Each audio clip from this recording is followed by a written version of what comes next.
ರಾಜ್ಯೋತ್ಸವದ ಅಂಗವಾಗಿ ವಿವಿಧ ಕ್ಷೇತ್ರದಲ್ಲಿ ಸಾಧನೆ ಮಾಡಿದಂತಹ ಸೇವೆ ಸಲ್ಲಿಸಿದಂತಹ 45 ಜನರಿಗೆ ಪದ್ಮ ಪ್ರಶಸ್ತಿಯನ್ನ ಘೋಷಣೆ ಮಾಡಲಾಗಿದೆ. ಅದರಲ್ಲಿ ಕರ್ನಾಟಕದ ಡಾಕ್ಟರ್ ಸುರೇಶ್ ಹನಗವಾಡಿ ಕೂಡ ಒಬ್ರು. ಅವ್ರು ನಮ್ಮ ಜೊತೆ ಇದ್ದಾರೆ, ಅವ್ರನ್ನ ಮಾತಾಡ್ತಾ ಹೋಗ್ತೀನಿ. ಸರ್, ಈ ಕ್ಷಣ ಹೇಗಿದೆ? ಪದ್ಮಶ್ರೀ ಪ್ರಶಸ್ತಿ ನಿಮಗೆ ಘೋಷಣೆ ಆಗಿದೆ, ಹೇಗಿದೆ? ಎಷ್ಟು ಖುಷಿ ಆಗ್ತಾ ಇದೆ? ತುಂಬಾ ಸಂತೋಷ ಆಗಿದೆ ಮೇಡಮ್. ಆಮೇಲೆ ನಮಗೆ ಆಶ್ಚರ್ಯನೂ ಆಯಿತು, ಯಾಕಂದ್ರೆ ಯಾರಿಗೂ ಗೊತ್ತಿಲ್ಲದಂತಹ ಈ ಒಂದು ಕ್ಷೇತ್ರ ಗುರುತಿಸಿ ನನ್ನ ಸೇವೆಗಳನ್ನು ಗುರುತಿಸಿ ಈ ಪ್ರಶಸ್ತಿ ಕೊಟ್ಟಿದ್ದಕ್ಕೆ ತುಂಬ ಹೃದಯದ ಧನ್ಯವಾದಗಳು. ಮತ್ತು ಈ ಮುಖಾಂತರ ಅವೇರ್ನೆಸ್ ಕಡಿಮೆ ಇರೋದ್ರಿಂದ ಹೇಳ್ತಾ ಇದ್ದೀನಿ, ಈ ಮುಖಾಂತರ ನಿಮ್ಮ ಮಾಧ್ಯಮದ ಮುಖಾಂತರ ಇದರ ಬಗ್ಗೆ ಅವೇರ್ನೆಸ್ ಮೂಡಿಸೋದಕ್ಕೆ ಕೂಡ ಒಂದು ಸುವರ್ಣಾವಕಾಶ ಒದಗಿ ಬಂತು. ಹಾಗಾಗಿ ತುಂಬ ಸಂತೋಷವಾಗಿದೆ. ನಾ ಎಲ್ಲ ಮೀಡಿಯಾದವರಿಗೂ ಆಮೇಲೆ ಸರ್ಕಾರದಲ್ಲಿರ್ತಕ್ಕಂಥ ಎಲ್ಲರಿಗೂ ನಾನು ಧನ್ಯವಾದಗಳನ್ನ ಹೇಳೋದಕ್ಕೆ ಇಷ್ಟಪಡ್ತೀನಿ. ಸರ್, ಎಕ್ಸ್ಪೆಕ್ಟ್ ಮಾಡಿದ್ರಾ ಈ ಒಂದು ಪ್ರಶಸ್ತಿ ನಿಮಗೆ ಲಭಿಸುತ್ತೆ ಅಂತ ಹೇಳಿ? ಇಲ್ಲ, ಇದನ್ನ ನಾನು ಎಕ್ಸ್ಪೆಕ್ಟ್ ಮಾಡಿದ್ದಿಲ್ಲ. ಕಳೆದ ವರ್ಷ ಶ್ರೇಷ್ಠ ದಿವ್ಯಾಂಜನ್ ಅಂತ ಒಂದು ಅವಾರ್ಡ್ ಸಿಗ್ತು. ನಾವೇನು ಡಿಸಬಿಲಿಟಿ ಕ್ಷೇತ್ರದಲ್ಲಿ ವರ್ಕ್ ಮಾಡಿದ್ದಕ್ಕೆ ನನ್ನನ್ನು ರಿಕಗ್ನೈಸ್ ಮಾಡಿದ್ದಾರೆ ಅಂತ ಅನ್ಕೊಂಡೆ. ಆದರೆ ಈ ಒಂದು ಇಂಥ ಒಂದು ನಾಗರಿಕ ಪ್ರಶಸ್ತಿ ನನ್ನನ್ನು ಆಯ್ಕೆ ಮಾಡುತ್ತೆ ಅಂತ ನಾ ಕನಸು ಎನಿಸಿರಲಿಲ್ಲ. ಸರ್, ನಿಮಗೂ ಕೂಡ ಹಿಮೋಫಿಲಿಯಾ ಇದೆ ಅಂಡ್ ಅದೇ ಕ್ಷೇತ್ರವನ್ನ ನೀವು ಕೂಡ ಆಯ್ಕೆ ಮಾಡಿಕೊಂಡು ವೈದ್ಯ ವೃತ್ತಿಯಲ್ಲಿ ಇರುವಂತದ್ದು. ಹಿಮೋಫಿಲಿಯಾ ಬಗ್ಗೆ ಜನರಿಗೆ ಅಷ್ಟು ಮಾಹಿತಿ ಇರೋದಿಲ್ಲ. ಸೊ ಇವತ್ತು ನಿಮಗೆ ಪ್ರಶಸ್ತಿ ಸಿಕ್ಕಿರೋದ್ರಿಂದ ಜನರಿಗೆ ಒಂದು ಮಾಹಿತಿ ಕೊಡ್ಲಿಕ್ಕೂ ಕೂಡ ಇದೊಂದು ಉತ್ತಮ ಅವಕಾಶ ಕೂಡ. ಆ ಒಂದು ಕ್ಷೇತ್ರದಲ್ಲಿ ನಿಮ್ಮ ಸಾಧನೆಯನ್ನ ಗುರುತಿಸಿದ್ದಾರೆ, ಅದ್ರ ಬಗ್ಗೆ ಏನ್ ಹೇಳ್ತೀರಾ? ಅದೇ ತುಂಬಾ ಸಂತೋಷ. ಆಮೇಲೆ ಜವಾಬ್ದಾರಿನೂ ಜಾಸ್ತಿ ಆಯ್ತು ಅಂತ ಅನ್ಕೊಂಡಿದ್ದೀನಿ. ಈಗ ಇನ್ನೂ ನಾನು ಬಹಳ ಪ್ಲಾನ್ಡ್ ಆಗಿ ಒಂದು ಸಮರ್ಪಕವಾಗಿ ಅವಕಾಶಗಳನ್ನ ಉಪಯೋಗ ಮಾಡ್ಕೋಬೇಕು. ಆಮೇಲೆ ಸರ್ಕಾರದ ಮಟ್ಟದಲ್ಲಿ ಅವರು ಏನು ಮಂತ್ರಿಗಳಾಗಿರ್ಬೋದು, ಶಾಸಕರು ಮತ್ತೆ ಅಧಿಕಾರಿ ವರ್ಗದವರನ್ನ ನಾನು ಕನ್ವಿನ್ಸ್ ಮಾಡಿ ಇದ್ರ ಬಗ್ಗೆ ಅವರ ಮನಸ್ಸನ್ನ ಅರ್ಥ ಮಾಡಿಸಿ ಈ ನಮ್ಮ ಹಿಮೋಫಿಲಿಯಾ ಕ್ಷೇತ್ರಕ್ಕೆ ಇನ್ನೂ ಹೆಚ್ಚು ಒಂದು ಉತ್ಕೃಷ್ಟವಾದ ಸೇವೆ ಸಿಗೋ ತರ ಕೆಲಸ ಮಾಡಬೇಕು ಅಂತ ಅನಿಸಿದೆ. ಸರ್, ಒಂದು ಎಲ್ಲರಿಗೂ ಕೂಡ ಅಂದ್ರೆ ಇವಾಗ ನಿಮ್ಮಲ್ಲಿ ಕೆಲವೊಂದಿಷ್ಟು ಆರೋಗ್ಯದ ಸಮಸ್ಯೆ ಇತ್ತು, ಬಟ್ ಆ ಒಂದು ಆರೋಗ್ಯದ ಸಮಸ್ಯೆಯ ಕುರಿತಾಗಿ ನೀವು ಇವಾಗ ಸೇವೆಯನ್ನು ಕೂಡ ಸಲ್ಲಿಸ್ತಿರುವಂತದ್ದು. ಅಂದ್ರೆ ನಿಮ್ಗೆ ಹಿಮೋಫಿಲಿಯಾ ಬಂದಂತಹ ಸಂದರ್ಭದಲ್ಲಿ ಡಾಕ್ಟರ್ ಆಗ್ಬೇಕು ಅಂತಾನೆ ಅನ್ಕೊಂಡಿದ್ದ ಅಥವಾ ಅಚಾನಕ್ ಆಗಿ ಆಗಿದ್ದ, ಹೇಗೆ ಸರ್? ಇಲ್ಲ, ಇದು ಅಚಾನಕ್ ಅಲ್ಲ. ನನ್ನ ಕುಟುಂಬದಲ್ಲಿ ಹಿಮೋಫಿಲಿಯಾ ಇತ್ತು. ಇದೊಂದು ಜೆನೆಟಿಕ್ ಡಿಸಾರ್ಡರ್. ಇದು ನನ್ನ ಸೋದರ ಮಾವ males are sufferer, females are carriers ಅಂತ. ಅಂದ್ರೆ ಎಕ್ಸ್ ಲಿಂಕ್ಡ್ ರಿಸೀಸಿವ್ ಡಿಸಾರ್ಡರ್. ಅಂದ್ರೆ ಗಂಡು ಮಕ್ಕಳಿಗೆ ಒಂದೇ ಎಕ್ಸ್ ಇರುತ್ತೆ, ಈ ಜೀನ್ ಅದ್ರ ಮೇಲೆ ಇರುತ್ತೆ, ಅದೇ ಡಿಫೆಕ್ಟಿವ್ ಆಗಿರೋದ್ರಿಂದ ಇವ್ರು ಸಫರ್ ಆಗ್ತಾರೆ. ಆದ್ರೆ ಹೆಣ್ಣು ಮಕ್ಕಳು 2 ಎಕ್ಸ್ ಇರುತ್ತೆ, ಒಂದು ಎಕ್ಸ್ ಡಿಫೆಕ್ಟಿವ್ ಇದ್ರೂ ಕೂಡ ಅವರು ಇನ್ನೊಂದು ನಾರ್ಮಲ್ ಇರೋದ್ರಿಂದ ಸ್ವಲ್ಪ ಪ್ರಮಾಣ ರಕ್ತ ಹೆಪ್ಪುಗಟ್ಟುವ ಪ್ರೋಟೀನ್ ಉತ್ಪತ್ತಿ ಆಗುತ್ತೆ. ಹಾಗಾಗಿ ಅವರು ಸಫರ್ ಆಗಲ್ಲ. ಆದ್ರೆ ತಮ್ಮ ಆಫ್ ಸ್ಪ್ರಿಂಗ್ ಅಂದ್ರೆ ಇವ್ರಿಗೆ ಕೊಡಬಲ್ಲ ವಾಹಕಿಯರಾಗ್ತಾರೆ. ಸೊ ಈ ತರದ್ದೊಂದು ವಿಶಿಷ್ಟವಾದ ಒಂದು ಕ್ಲಿಷ್ಟಕರ ಒಂದು ಸಮಸ್ಯೆ ಇದೆ. ಸೊ ಇದು ಆದ್ರೆ ಹಂಗಂತ ನಾವು ಮೀಡಿಯಾದಲ್ಲಿ ಇದನ್ನ ನೀವು ಇನ್ನೊಂದು ಏನು ಹೇಳ್ಬೇಕಂದ್ರೆ, ಹಂಗಂತ ಹಿಮೋಫಿಲಿಯಾ ಕುಟುಂಬದಲ್ಲಿ ಹುಟ್ಟುವ ಎಲ್ಲ ಹೆಣ್ಣು ಮಕ್ಕಳು ಕ್ಯಾರಿಯರ್ಸ್ 100% ಅಲ್ಲ. ಎಲ್ಲರೂ ಕ್ಯಾರಿಯರ್ಸ್ ಆಗ್ಲೇಬೇಕಂತ ಏನಿಲ್ಲ. ಅದರಲ್ಲಿ 50-50 ಚಾನ್ಸ್ ಇರುತ್ತೆ. ಅವರು ಕ್ಯಾರಿಯರ್ಸ್ ಇದರೋ ಇಲ್ಲೋ ಅಂತ ನಾವು ಅದನ್ನು ಗುರುತಿಸಿ ಡಯಾಗ್ನೋಸ್ ಮಾಡೋದಕ್ಕೆ ಈಗ ವಿಧಾನಗಳಿದೆ.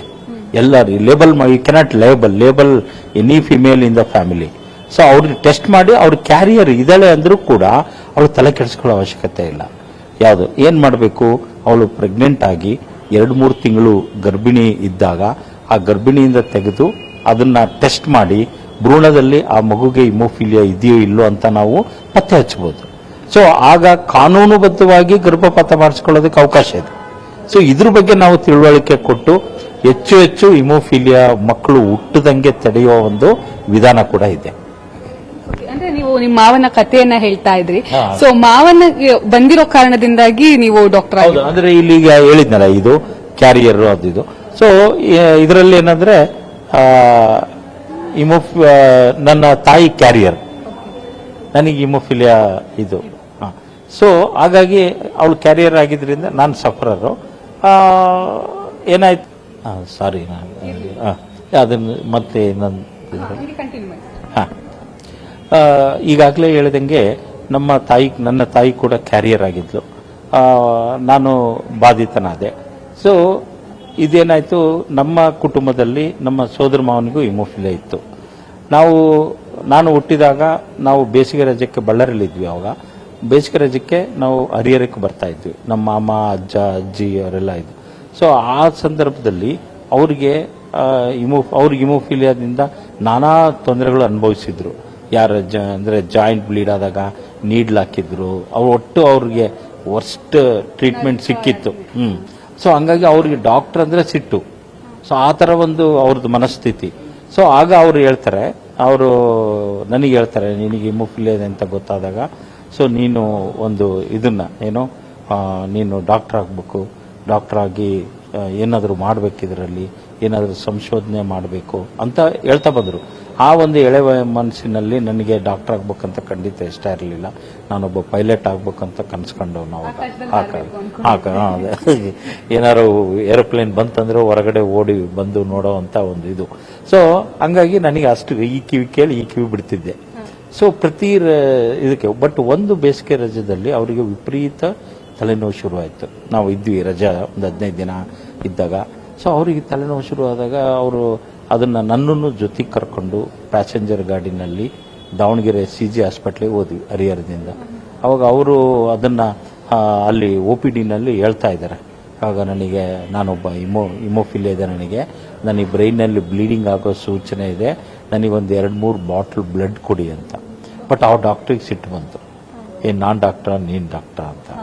ಸೊ ಹಂಗಾಗಿ ಅವರು ಸೈನಸೈಟಿಸ್ ಅಂದ್ಕೊಂಡು ಒಂದಿಷ್ಟು ಮಾತ್ರೆಗಳನ್ನ ಟ್ಯಾಬ್ಲೆಟ್ಗಳನ್ನ ಬರ್ಕೊಟ್ಟು ನಮ್ಮನ್ನು ಹೊರಗೆ ಹಾಕಿದ್ರು. ಅದೇ ಎದುರುಗಡೆಗೆ ವಿಶ್ವೇಶ್ವರಯ್ಯ ಪಾರ್ಕ್ ಇದೆ, ಆ ಕಲ್ಲು ಬೆಂಚ್ ಮೇಲೆ ಮಲಗಿ ಅವರು ಅಷ್ಟು ನೋವು ತಿಂತಾ ಇದ್ರು. ಆ ಕೂದಲು ಕಿತ್ಕೊಳ್ಳೋ ಅಷ್ಟು ನೋವು. ಆ ನೋವಿನಲ್ಲೂ ಅವ್ರು ಹೇಳೋದು ಮರೀಲಿಲ್ಲ, ಅದಕ್ಕೆ ನೀನು ಡಾಕ್ಟರ್ ಆಗಬೇಕು ಅಂತ. ಸೊ ಹಾಗಾಗಿ ಕೊನೆಗೆ ನಾವು ಏನು ಅನಿವಾರ್ಯ ಅಸಹಾಯಕತೆ, ನಾವು ವಾಪಸ್ ಮನೆಗೆ ಹೋದ್ವಿ. ಮನೆಗೆ ಹೋದಾಗ ಒಂದು ವಾರ ಬ್ರೈನ್ನಲ್ಲಿ ಎಮೆಟೋಮಾ ಆದರೆ ಏನಾಗುತ್ತೆ ಅಂತ ನನಗೆ ನಂತರ ಗೊತ್ತಾಯ್ತು. MBBS ಸೇರಿದ ಮೇಲೆ ಅವರು ಅನ್ಕಾನ್ಷಿಯಸ್ ಆದರು, ಅರ್ಧ ಬಾಡಿ ಪಾರ್ಟಿ ಪ್ಯಾರಲಿಸಿಸ್ ಆಯಿತು. ಕೊನೆಗೆ ಒಂದು ವಾರದ ನಂತರ ಅವರು ಉಸಿರು ಚೆಲ್ಲಿದ್ರು.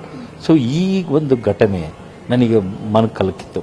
ಅಂದರೆ ಯಾಕೆ ಡಾಕ್ಟರ್ಗಳಿಗೆ ಹಿಮೋಫಿಲಿಯಾ ಗೊತ್ತಿಲ್ಲ, ಯಾಕೆ ನಮ್ಮ ಮಾಮನಿಗೆ ಚಿಕಿತ್ಸೆ ಸಿಗಲಿಲ್ಲ ಅನ್ನೋದ್ರ ಕಡೆಗೆ ಆವಾಗ ಯೋಚನೆ ಮಾಡಿದೆ. ದೃಢ ನಿರ್ಧಾರ ಮಾಡಿ ನಾನು ಎಷ್ಟನ್ನ ಕಷ್ಟ ಆಗಲಿ ನಾನು ಡಾಕ್ಟರ್ ಆಗಲೇಬೇಕು ಅಂತ ದೃಢ ನಿಶ್ಚಯ ಮಾಡಿದೆ. ಹಾಗಾಗಿ ನನಗೂ ಈ ಥರ ತೊಂದರೆ ಇರೋದ್ರಿಂದ ನಾನು ಈ ಟೈಮ್ನಲ್ಲಿ ಟೀಚರು ಎಲ್ಲರೂ ಸಪೋರ್ಟ್ ಮಾಡಿದ್ರು, ನನ್ನ ಮದರ್ ಎಸ್ಪೆಷಲಿ ಅವರೆಲ್ಲ. ಸೊ ಆವಾಗ ಅವರೆಲ್ಲ ಸಪೋರ್ಟ್ ಮಾಡಿದ್ದಕ್ಕೆ ನಾನು MBBS ಮುಗಿಸಿದೆ. MBBS ಸೀಟು ಇದೇ ಮೆಡಿಕಲ್ ಕಾಲೇಜ್ JJML ಸಿಕ್ತು.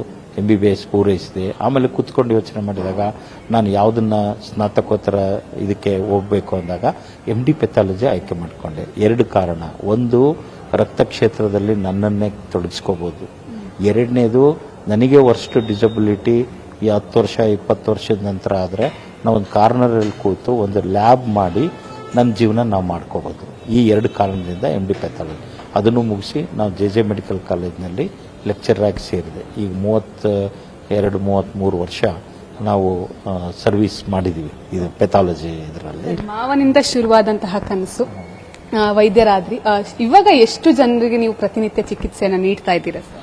ಕನಿಷ್ಠ ನಮಗೆ ವಾರಕ್ಕೆ 8ರಿಂದ 10 ಹೊಸ ಹಿಮೋಫಿಲಿಯಾ ಪೀಡಿತರು ಬರ್ತಾರೆ ದಾವಣಗೆರೆಗೆ. ಅವರ ಒಂದು ಲ್ಯಾಬ್ ಡಯಾಗ್ನೋಸಿಸ್ ಅದೆಲ್ಲ ಕಡೆಗೂ ಇಲ್ಲ, ಅದರ ಲ್ಯಾಬೊರೇಟರಿ ಡಯಾಗ್ನೋಸಿಸ್ ಮಾಡ್ತೀವಿ. 2ನೇದು ಅವರಿಗೆ ಚಿಕಿತ್ಸೆ ಸರ್ಕಾರದ ಸಹಾಯದಿಂದ ನಮ್ಮ CG ಹಾಸ್ಪಿಟಲ್ ಮುಖಾಂತರ ಸಪ್ಲೈ ಆಗೋ ಮೆಡಿಸಿನ್ ಮುಖಾಂತರ ನಾವು ಎಲ್ಲರಿಗೂ ಉಚಿತವಾಗಿ ಚಿಕಿತ್ಸೆ ನೀಡ್ತಾ ಇದ್ದೀವಿ. 1 ರೂಪಾಯಿನೂ ಯಾವುದೂ ಇದಿಲ್ಲ. ಎಕ್ಸೆಪ್ಟ್ ಏನಪ್ಪ ಅಂದರೆ ಇವನ್ನು 3 ಹೊತ್ತಿನ ಊಟ ಕೂಡ ನಾವು ಉಚಿತವಾಗಿ ಕೊಡ್ತಾ ಇದ್ದೀವಿ ಪೇಷಂಟ್ಗೆ, ಮದರ್ ಅಥವಾ ಪೇರೆಂಟ್ಗೆ. ಆಮೇಲೆ ಬ್ಲಡ್ ಬ್ಯಾಂಕು ಇದೆ, ಲೈಫ್ ಲೈನ್ ಬ್ಲಡ್ ಬ್ಯಾಂಕ್ ಅಂತ. ಯಾಕೆ ಮಾಡಿದ್ದೀವಿ ಅಂದರೆ ಇದು ಹಿಮೋಫಿಲಿಯಾ ಅಂದರೆ ಫ್ಯಾಕ್ಟರ್ 8, 9 ಕೊಡೋ ಅಂಥದ್ದು. ಆದರೆ ಹಿಮೋಫಿಲಿಯಾಗಿಂತನೂ ವಿರಳಾತಿ ವಿರಳ ರಕ್ತ ರೋಗಗಳಿದೆ, ರಕ್ತಸ್ರಾವ ರೋಗಗಳು. ಅದು ಫ್ಯಾಕ್ಟರ್ 13 ಆಗಿರ್ಬೋದು, 7 ಆಗಿರ್ಬೋದು, ಫೈಬ್ರಿನೋಜನ್ ಒಂದೇ ಪ್ರೋಟೀನೇ ಇರಲ್ಲ. ಅವರಿಗೆ ಯಾವ ಸ್ಪೆಸಿಫಿಕ್ ಪ್ರೋಟೀನ್ ಇಲ್ಲ. ಹಿಮೋ ಫ್ಯಾಕ್ಟರ್ 8 ಫ್ಯಾಕ್ಟರ್ 9 ಅವರಿಗೆ ನಾವು ಕೊಡಬೇಕಾದ್ದು ಐದರ್ ಫ್ರೆಶ್ ಫ್ರೋಸನ್ ಪ್ಲಾಸ್ಮಾ, ಕ್ರಯೋಪ್ರಿಸಿಪಿಟೇಟು ಇಲ್ಲ ಪ್ಲೇಟ್ಲೆಟ್ಸ್. ಈ ಥರ ಅನಿವಾರ್ಯತೆ ಇದೆ. ಹಾಗಾಗಿ ಎಲ್ಲ ಕಡೆಗೂ ಇದು ಸಿಗಲ್ಲ, ಇದು ಲೈಫ್ ಲಾಂಗ್. ಹಾಗಾಗಿ ನಾವು ಬ್ಲಡ್ ಬ್ಯಾಂಕ್ ಮಾಡಿದ್ವಿ. ಹಾಗಾಗಿ ನಮಗೆ ಈ ಯುವಕರು ರಕ್ತದಾನ ಮಾಡೋದನ್ನ ನಾವು ಇದನ್ನ ಮಾಡಿ ಬರೀ ಸರ್ಕಾರದ ಗೆಜೆಟ್ ನೋಟಿಫಿಕೇಶನ್ ಪ್ರಕಾರ ಬರೀ ಹಿಮೋಫಿಲಿಯಾ, ಥಲಸೇಮಿಯಾ, ಸಿಕಲ್ ಸೆಲ್ಗೆ ಉಚಿತವಾಗಿ ಕೊಡಬೇಕಂತ ಇದೆ. ಆದರೆ being a bleeding disorder organisation ನಾವು ಕಮಿಟ್ಮೆಂಟ್ ಹೆಂಗಿದೆ ಅಂದರೆ ಯಾವುದೇ ಇನ್ಹೆರಿಟೆಡ್ ಬ್ಲೀಡಿಂಗ್ ಡಿಸಾರ್ಡರ್ಗೆ ಸಂಪೂರ್ಣ ಉಚಿತವಾಗಿ ನಮ್ಮ ರಕ್ತಾಂಶಗಳನ್ನ ನಾವು ನೀಡ್ತಾ ಬಂದಿದ್ದೀವಿ ಈಗ 5-6 ವರ್ಷದಿಂದ. ಸರ್, ನಿಮ್ಮ ಮತ್ತೆ SPB ಗಾನ ಯೋಗಿ ಅಂತಾನೆ ಕರಿತೀವಿ, ನಿಮ್ಮಿಬ್ಬರ ನಡುವೆಯೂ ಕೂಡ ಒಂದು ಉತ್ತಮವಾದಂತಹ ಬಾಂಧವ್ಯ ಇತ್ತು. ಅದ್ರ ಬಗ್ಗೆ ಹೇಳೋದಾದ್ರೆ ಸರ್? SPB ಸರ್ನ ನಾನು ತುಂಬಾ ಮಿಸ್ ಮಾಡ್ಕೊಂತಿದ್ದೀನಿ. ಯಾಕೆಂದ್ರೆ ಇಂತಹ ಅತ್ಯುನ್ನತ ಪ್ರಶಸ್ತಿಗಳು ಬಂದಾಗ ಫಸ್ಟ್ ನನ್ನ ನೆನಪಾಗಿದ್ದೆ ಅವರು. ಯಾಕಂದ್ರೆ ಅವರು ಎಷ್ಟೋ ಸಾರಿ ಹೇಳೋರು, ನೀನಿಗೆ ಯಾಕೆ ನೀನು ಯಾವುದು ಇದು ಮಾಡಲ್ಲ ಅಂತ ನನ್ನ ಮೇಲೆ ಸ್ವಲ್ಪ ಇದನ್ನು ಮಾಡೋರು. ಅವರು ಹೇಳೋರು, ಈ ರಿಕಗ್ನೈಸ್ ಆಗಬೇಕಿತ್ತು, ನಿಂದು ಆಗ್ತಾನೆ ಇಲ್ಲ ಅಂತ.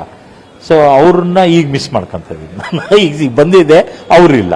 ಸೊ ಅದು ಅವರು ಖಂಡಿತ ಖುಷಿ ಪಡ್ತಾರೆ. ಯಾಕಂದ್ರೆ ಈಗ್ಲೂ ಅವರು ಒಂಥರ ನಮ್ಮ ಪೇಟ್ರನ್, ನಮ್ಮ ಮಹಾಪೋಷಕರು ಅವರು. ಈಗ್ಲೂ ಅವರು ಫಿಸಿಕಲಿ ಇಲ್ಲದೆ ಇರ್ಬೋದು, ಆದರೆ ಅವರು ನಮ್ಮ ಜೊತೆ ಇದ್ದಾರೆ ಅಂತ ನಾವೆಲ್ಲ ನಮ್ಮ ಹಿಮೋಫಿಲಿಯಾ ಸಮುದಾಯ ದೃಢದಿಂದ ನಂಬಿದೆ. ಸೊ ಅದು ಕೂಡ ಬಾಲು ಸರ್ ಇದಾಗಿದ್ದು ಹೆಂಗೆ ಅಂದರೆ 99 ಏಪ್ರಿಲ್ 17 ವಿಶ್ವ ಹಿಮೋಫಿಲಿಯಾ ದಿನಾಚರಣೆ. ಆ ಟೈಮ್ನಲ್ಲಿ 96 ಕೂಡ ಒಂದು ಕಾರ್ಯಕ್ರಮ ಮಾಡಿದ್ವಿ ನಾವು, ಸಣ್ಣ ಕಾರ್ಯಕ್ರಮ ನಮ್ಮ ಬಾಪೂಜಿ ಆಡಿಟೋರಿಯಮಲ್ಲಿ. ಸೊ ಆ ಸಣ್ಣ ಕಾರ್ಯಕ್ರಮ ಮಾಡಿ ಅವಾಗ ಬಟ್ ಯಾವಾಗ ಇದು ಅವೇರ್ನೆಸ್ ನಿಮ್ಮ ಥರ ಮೀಡಿಯಾದಲ್ಲಿ ಈ ಪೇಷಂಟ್ಸ್ ಎಲ್ಲ ಇದ್ರ ಬಗ್ಗೆ ಆರ್ಟಿಕಲ್ಲು ಅವೆಲ್ಲ ಬರೋಕ್ಕೆ ಶುರುವಾದರೆ ಹೆಂಗಾಗೋದು ಅಂದರೆ ಆ ವಾರದಲ್ಲಿ ಹೊಸ 8-10 ಹಿಮೋಫಿಲಿಯಾದರು ನಮಗೆ ಸಿಗೋರು. ಹಾಗಾಗಿ ನಾನು ಈ ಸಂದರ್ಭದಲ್ಲಿ ಮೀಡಿಯಾಗೆ ಎಷ್ಟು ಥ್ಯಾಂಕ್ಸ್ ಹೇಳಿದ್ರು ಕಡಿಮೆನೆ. ಸೊ ಒಂದು ಆರ್ಟಿಕಲ್, ಒಂದು ಪ್ಯಾರಾ ರಿಪೇರ್ ಆದರೆ ನನಗೆ ಹೊಸ ಪೇಷಂಟ್ ಸಿಗ್ತಾರೆ, ಅವ್ರು ನಮ್ಮ ಸೇವಾ ತೆಕ್ಕೆಗೆ ಬರ್ತಾರೆ. ಸೊ ಆ ಥರನೂ ಆಯಿತು. ಸೊ ಹಂಗೆ ಜಾಸ್ತಿ ಬರ್ಲಿಕ್ಕೆ ಶುರುವಾದರು, ಎಲ್ಲ ಬಾರ್ಡರು ಎಲ್ಲ ಕಡೆಯಿಂದ ಬರ್ಲಿಕ್ಕೆ. ಅವಾಗ ನಮಗೆ ಕಷ್ಟ, ಭಯ ಆಯಿತು, ಇಷ್ಟು ಎಕ್ಸ್ಪೆನ್ಸಿವ್ ಮೆಡಿಸಿನ್ನ ಉಚಿತವಾಗಿ ಹೇಗೆ ಕೊಡೋಕ್ಕಾಗುತ್ತೆ. ಸೊ ಹಾಗಾಗಿ ನಾವೇನು ಮಾಡಿದ್ವಿ, 99ನಲ್ಲಿ ಒಂದು ಸೆಲೆಬ್ರಿಟಿ ಕರೆಸಿ ಪ್ಲಾನ್ ಮಾಡುವ ಅಂತ ನಮ್ಮ ಕಮಿಟಿನಲ್ಲಿ ಚರ್ಚೆ ಮಾಡಿದ್ವಿ. ಆವಾಗ ಉಳಿದಿದ್ದೆ SPB ಸರ್, ಮತ್ತು ನಮಗೆ 2 ಅಪಾಯಿಂಟ್ಮೆಂಟ್ ಸಿಕ್ತು, ಕಮಲಾ ಹಾಸನ್ನು ಆಮೇಲೆ SP Balasubrahmanyam. SP Balasubrahmanyam sir ನಮಗೆ ಬೆಳಿಗ್ಗೆ 10 ಗಂಟೆಗೆ ಕೊಟ್ಟರು. ಹಾಗಾಗಿ ಅವ್ರನ್ನ ಮೀಟ್ ಮಾಡಿ ಇದೆಲ್ಲ ಹೇಳಿದ ಮೇಲೆ ಅವರು ಆಶ್ಚರ್ಯವಾಗಿ ಯಾವ ಥರ ಉದ್ಗಾರ ಆಯಿತು ಅಂದರೆ, ನೀವೆಲ್ಲ ಚೀಫ್ ಗೆಸ್ಟ್ ಆಗಿ ಬರಬೇಕು ಅಂತ ನಾ ಕರೆದಾಗ, ಚೀಫ್ ಗೆಸ್ಟ್ ಬಂದರೆ ನಿಮಗೇನು ಹೆಲ್ಪ್ ಆಗುತ್ತೆ ಅಂತ ನಾವು ಹೇಳಿದ್ವಿ. ಅವಾಗ ಹಿಂಗೆ ಈ ಥರ ಕಾರ್ಯಕ್ರಮ 96 ಮಾಡಿದ್ವಿ, ಬಟ್ ನೀವು ಬಂದರೆ ಆ ಮೈಲೇಜೇ ಬೇರೆ ಆಗುತ್ತೆ, ಆಮೇಲೆ ಟಿಕೆಟ್ಸು ಜಾಸ್ತಿ ಆಗುತ್ತೆ, ಸ್ಪಾನ್ಸರ್ಶಿಪ್ಪು ಜಾಸ್ತಿ ಆಗುತ್ತೆ. ಹಾಗಾಗಿ ತಾವು ಚೀಫ್ ಗೆಸ್ಟ್ ಅವಾಗ ಅವ್ರು ಒಂದೇ ಮಾತಂದ್ರೆ, ನೀವೆಲ್ಲ ಡಾಕ್ಟ್ರುಗಳು ಡೈರೆಕ್ಟು ನೀವು ಪೇಷಂಟ್ನ ಮುಟ್ಟೋ ಒಂದು ಅವಕಾಶ ದೇವ್ರು ಕೊಟ್ಟಿದ್ದಾನೆ. ಆದರೆ ನಾನು ಮೆಡಿಕಲ್ ಡಾಕ್ಟರ್ ಅಲ್ಲ, but I have doctorate in music and singing. ಹಿಂಗೆ ಅಂದಿದ್ದವರು, doctorate in singing and music, please give me an opportunity, ಅದನ್ನು ಅವಕಾಶ ಕೊಡಿ, ನಿಮ್ಮ ಹಿಮೋಫಿಲಿಯಾ ಮಕ್ಕಳ ನೋವಿನ ನಿವಾರಣೆಗೆ ನಾನು ಹಾಡ್ತೇನೆ ಅಂತ. ಆ ಥರ ಕಮಿಟ್ಮೆಂಟ್. ನಮಗೆ ಗಾಬರಿಯಾಗಿ, ಸರ್ ಅಂಥ ದೊಡ್ಡ ಕಾರ್ಯಕ್ರಮ, ಅದು ನೀವು ಬಂದಾಗ ಕಾರ್ಯಕ್ರಮ ಮಾಡೋಷ್ಟು ಶಕ್ತಿ ನಮ್ಮಲ್ಲಿಲ್ಲ, ನೀವು ಅಂತ ಹೇಳಿದಾಗ ಅದರಲ್ಲೂ ನಿಮ್ಮ ರೆಮ್ಯುನರೇಷನ್ನು, ಖರ್ಚು ವೆಚ್ಚ ಅವೆಲ್ಲ ಭಾರಿ ಕಷ್ಟ ಆಗುತ್ತೆ ಅಂದಾಗ ಯಾರು ಕೇಳಿದ್ರು ನಿಮಗೆ ರೆಮ್ಯುನರೇಷನ್ನು, ಇದು ನನ್ನ ಕಮಿಟ್ಮೆಂಟು, ಸೋಷಿಯಲ್ ಕಮಿಟ್ಮೆಂಟು, ತಲೆ ಕೆಡಿಸ್ಕೋಬೇಡಿ. ನೀವು ರೂಪಾಯಿನೂ ತಗೊಂಡಿಲ್ವಾ ಸರ್? ರೂಪಾಯಿನೇ ತಗೊಂಡಿಲ್ಲ ಇದುವರೆಗೂ, ಆಯ್ತಾ? ಅಂದರೆ ಈ 21 ವರ್ಷ ನಮ್ಮ ಜೊತೆ ಕೊಟ್ಟಂಥ ಕಾರ್ಯಕ್ರಮಕ್ಕೆ not even a single pie ಅಷ್ಟು ಇದು ನಮಗೆ ಸಪೋರ್ಟ್. ಆ ಸಪೋರ್ಟಿಂದನೇ ನಾವು ನಮ್ಮ ಅಲ್ಲಿ ಲೋಕಲ್ ಆಗಿ ಕಿರುವಾಡಿ ಗಿರಿಜಮ್ಮ ಅಂತ ಇದ್ದಾರೆ, ಅವರು ನಮಗೆ ಈ CA ಸೈಟ್ ಸ್ಯಾಂಕ್ಷನ್ ಆಯಿತು, ಅದರದ್ದು ದುಡ್ಡು ಅವರೇ ಡೊನೇಟ್ ಮಾಡಿ ತುಂಬಿದ್ರು. ಹಂಗಾಗಿ ಕಿರುವಾಡಿ ಗಿರಿಜಮ್ಮ ಸೈಟ್ ಕೊಡಿಸಿದ್ರು. SP ಬಾಲಸುಬ್ರಹ್ಮಣ್ಯಂ ಎದೆ ತುಂಬಿ ಹಾಡ್ಲಿಕ್ಕೆ ಶುರು ಮಾಡಿದ್ರು. ಅವರು ಹಾಡಿದಂಗೆ ಕಟ್ಟಡನೂ ಬಂತು. ಆಮೇಲೆ ಹಿಮೋಫಿಲಿಯಾ ಅಷ್ಟೇ ಅಲ್ಲ, ರಕ್ತ ರೋಗಿಗಳಿಗೆ ಬೇಕಾಗಿರ್ತಕ್ಕಂಥ ಎಲ್ಲ ಉತ್ಕೃಷ್ಟ ಚಿಕಿತ್ಸಾ ವ್ಯವಸ್ಥೆ ನಾವು ನೆಲೆಗೊಳ್ಳೋದಕ್ಕೆ ಕಾರಣ ಆಯಿತು. ಬರೀ ಇಷ್ಟೇ ಅಲ್ಲ, ನಮಗೆಲ್ಲ ನಮ್ಮ ದಾವಣಗೆರೆ ನಗರದ ಜನತೆ, ಆಮೇಲೆ ಡೋನಾರ್ಸು ಎಲ್ಲರೂ ನಮಗೆ, ಅದರಲ್ಲೂ ನನ್ನ ಸ್ಟೂಡೆಂಟ್ ಕಮ್ಯುನಿಟಿ, ನಾನು ಟೀಚರ್ ಆಗಿದ್ದು ಅದೊಂದು ನನ್ನ ಒಂದು ಸುವರ್ಣ ಅವಕಾಶ. ಇದರಿಂದ ಆಕರ್ಷಿತರಾದ ಸ್ಟೂಡೆಂಟ್ ಕಮ್ಯುನಿಟಿ ನನ್ನ ಜೊತೆ ನನ್ನ ಕೈ ಬಲಪಡಿಸಿದ್ರು ಅಂತ ಹೇಳ್ಬೋದು. ಹಾಗಾಗಿ ಇವೆಲ್ಲವೂ ಆಗಿಬಿಟ್ಟು ಇವತ್ತು ನಾವು ಒಂದು centre exclusive under one roof, ಎಲ್ಲ ಫೆಸಿಲಿಟೀಸ್, ಡಯಾಗ್ನೋಸ್ಟಿಕ್ ಲ್ಯಾಬ್ ಇದೆ, ಬ್ಲಡ್ ಬ್ಯಾಂಕ್ ಇದೆ, ಕಾಂಪೋನೆಂಟ್ಸು ಅದಕ್ಕೆಲ್ಲ, ಆಮೇಲೆ ಇನ್ patient facility, 20 bedded hospital, 20 bedded ಇನ್ ಪೇಷಂಟ್ ಇದೆ, ಹೈಡ್ರೋಥೆರಪಿ ಇದೆ ನಮ್ಮಲ್ಲಿ, ಹೈಡ್ರೋಥೆರಪಿ, ಫಿಸಿಯೋಥೆರಪಿ ಇವೆಲ್ಲವನ್ನು ನಾವು ಉಚಿತವಾಗಿ ನೀಡ್ತಾ ಇದ್ದೀವಿ.